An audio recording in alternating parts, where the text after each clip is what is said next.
CAG report को 3 शब्दों में बयां करना चाहूं तो मुझे लगता है कि ये 3 चीजें इसमें लूट, झूठ और फूट। जब मैं बात कर रहा हूं कि लूट, किस तरीके से लूट मचाई गई दिल्ली के हार्ड एंड मनी की और किस तरीके से वेस्टेज किया गया, जो दिल्ली की जनता के से उगाए गए टैक्स के रूप में जो मनी थी उसको किस तरीके से लुटाया गया, वो हमारा और आपके सबके सामने है। उसमें सीधा सीधा कैग की रिपोर्ट में सामने आया कि 2002 करोड़ रुपए की इसमें अनियमितता पाई गई है। अगर यही 2002 करोड़ रुपए दिल्ली के राजस्व में आता तो निश्चित ही जो हमारी महिलाएं हैं जिनको पेंशन नहीं मिल रही थी उनको शायद पेंशन मिल पाती, उन बुजुर्गों को पेंशन मिल पाती या रोड के काम हो पाते। लेकिन कहीं ना कहीं इस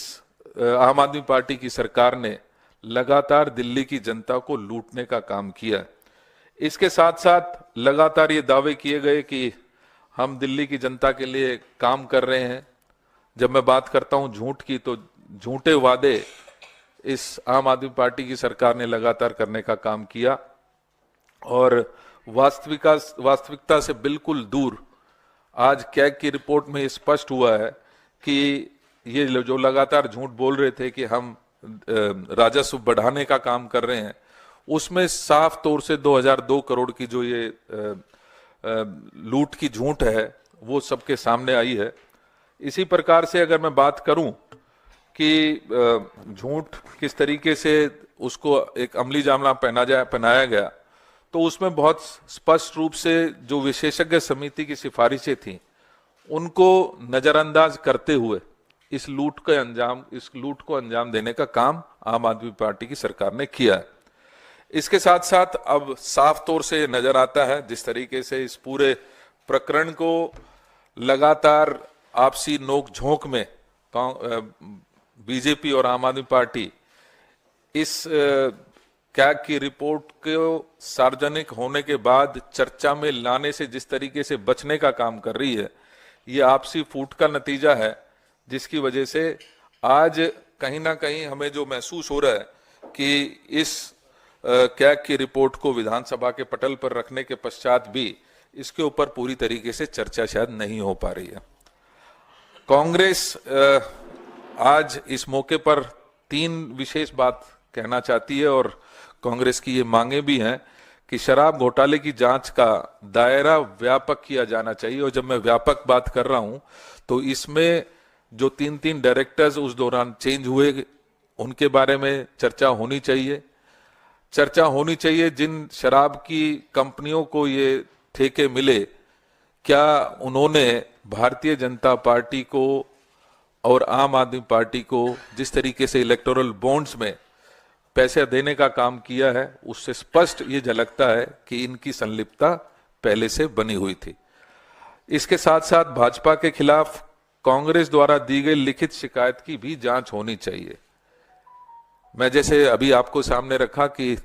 5 सितंबर 2002 को तत्कालीन जो हमारे प्रदेश अध्यक्ष थे उनके नेतृत्व में जो हमारा डेलीगेशन कमिश्नर पुलिस से मिला था, उसमें हमने ये सबूत पेश किए थे कि किस तरीके से इलेक्टोरल बॉन्ड खरीद कर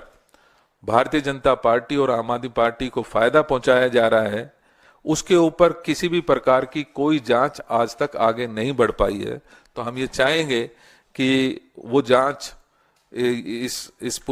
प्रकरण की जांच व्यापक रूप से हो, जिसमें किस तरीके से डायरेक्टर्स चेंज हुए, किन परिस्थितियों में चेंज हुए, किसने अलाउ किया नॉन कन्फर्मिंग एरियाज में ये ठेके खोलने का, वो सारी चीजें मुझे लगता है कि एक व्यापक जांच की जरूरत इस पूरे प्रकरण में बहुत जरूरी है। इसके साथ साथ शराब घोटाले पर बोले जा रहे झूठ को उजागर करने के लिए हम ये मांग करते हैं कि सार्वजनिक मंच पर, क्योंकि हमें ये महसूस होता है कि ये आपसी नूरा कुश्ती अभी भी लगातार जारी है। जिस तरीके से इस कैग की रिपोर्ट को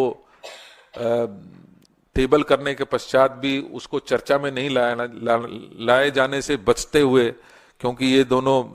पार्टियां दिख रही हैं, लिहाजा हम ये चाहेंगे कि इसको सार्वजनिक मंच पर, खुले मंच पर इसकी चर्चा की जानी चाहिए, ताकि दिल्ली की जनता को उसको लूटने का जो पूरा प्रकरण ये है उसको उजागर किया जा सके, और दिल्ली की जनता को सच्चाई, जो दूध है वो दूध और पानी का पानी उनके सामने होना चाहिए।